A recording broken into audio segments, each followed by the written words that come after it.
भिलाई स्थित छत्तीसगढ़ सशस्त्र बल की प्रथम वाहिनी में 14वीं अखिल भारतीय पुलिस तीरंदाजी प्रतियोगिता 2025 और 26 का भव्य शुभारंभ हुआ। इस राष्ट्रीय प्रतियोगिता में देश के 22 राज्यों और 7 केंद्रीय पुलिस इकाइयों के 350 से अधिक खिलाड़ी भाग ले रहे हैं। उद्घाटन समारोह में उप मुख्यमंत्री विजय शर्मा, डीजीपी अरुण देव गौतम और एडीजी विवेकानंद सिन्हा सहित कई वरिष्ठ अधिकारी उपस्थित रहे। उप मुख्यमंत्री ने कहा कि यह आयोजन खेल भावना और राष्ट्रीय एकता को मजबूत करेगा। नक्सल मुद्दे पर उन्होंने कहा कि जो मुख्य धारा में लौटना चाहते हैं उनका स्वागत किया जाएगा। उन्होंने पुनर्वास और कार्रवाई से जुड़े आंकड़े भी साझा किए। झीरम कांड पर उन्होंने शहीदों को नमन करते हुए कहा कि उनके बलिदान का परिणाम सामने आना चाहिए। ये बढ़िया आराम से थोड़ा नीचे करिए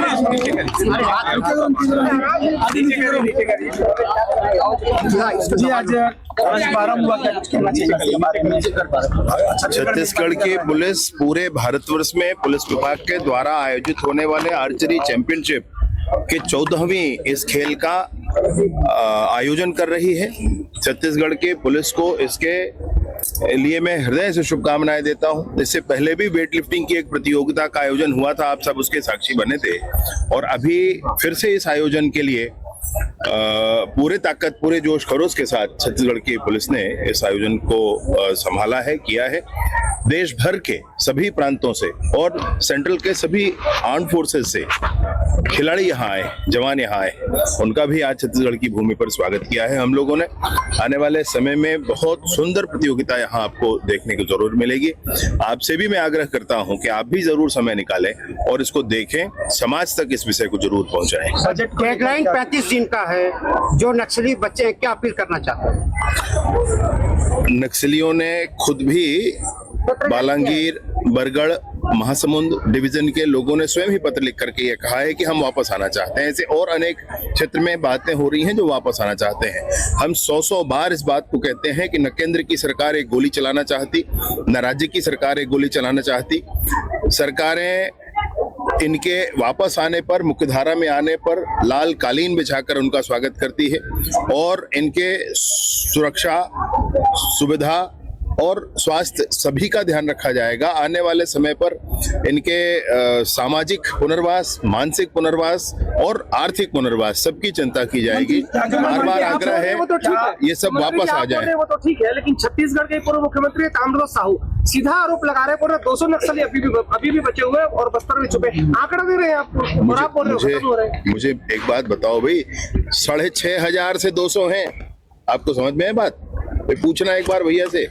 6,500 से 200 हैं और कोई बात नहीं, हम इनको गिन नहीं रहे हैं, हम ऐसा नहीं कह रहे हैं। इनको हम वापस ही लाना चाहते हैं। हम चाहते हैं कि मुख्यधारा पर वापस छत्तीसगढ़ में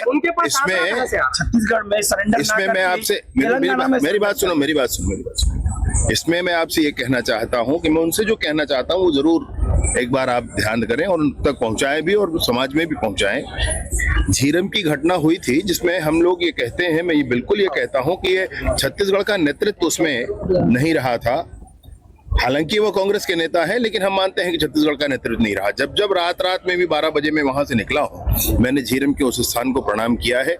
उस स्थान पर मैंने ये जरूर कहा है, ये जरूर सोचा है कि इन सब के साथ इन शहीदों ने जो हमारी माटी, हमारे छत्तीसगढ़ की के लिए जो बलिदान दिया है, इसका रिजल्ट आना चाहिए। आज सशस्त्र बल के जवान जब उस परिणाम को निकाल कर ला रहे हैं, तो सशस्त्र बल के जवानों को फिर नीचा दिखाने का काम अगर ये कर रहे हैं तो मैं सोचता हूं कि धिक्कार है।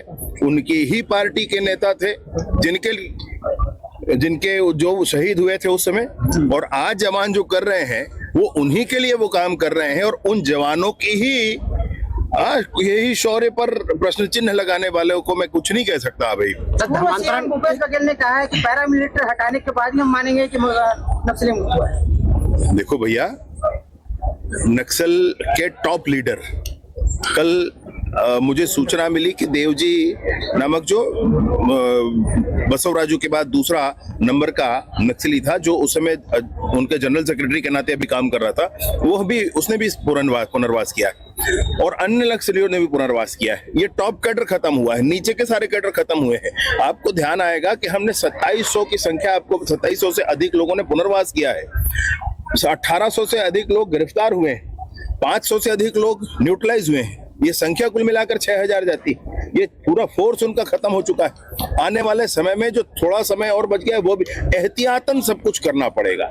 फिर भी मैं आपसे नहीं कहूंगा कि 1 अप्रैल 2026 को आप चले जाओ वहां पर घूमने के लिए, फिर भी मैं कहूंगा कि भैया रुक जाइए, समय तक पूरा काम समाप्त किया जाएगा। फिर भी आपसे आग्रह रहेगा, फिर भी इस बात की अपेक्षा रहेगी कि थोड़ा हम देख लें और समझ लें चीजों को। अगर इतनी बात भी उनको समझ में नहीं आती है तो मैं नहीं कह सकता कि वो क्या 31 मार्च 2026 तक छत्तीसगढ़ की भूमि से सशस्त्र नक्सलिज्म समाप्त होगा। स्वतंत्र कानून का पुस्तक पेश कर दिया जाए। चलो हो गया।